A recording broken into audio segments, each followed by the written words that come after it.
এক গাধা ভারী বোঝা পিঠে নিয়ে অতি কষ্টে পথ চলছে।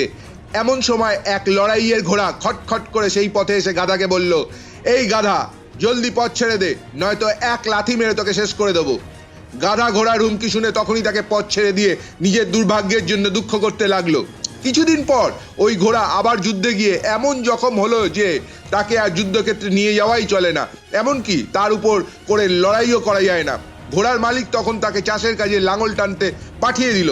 একদিন দুই প্রহরের রোদ্দুরে ঘোড়া লাঙল টানছে, গা দিয়ে দরদর করে ঘাম ঝরছে, আর চলতে একটু ঢিলে দিলেই তার পিঠে পড়ছে লাঠির ঘা।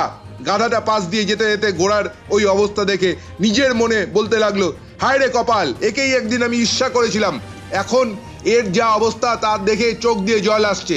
মূর্খ, নিজের সৌভাগ্যের সময় অকারণে আমায় অপমান করেছিল, এখন এর অবস্থা আমার চেয়েও শোচনীয়। Concept and creation by Shibendu.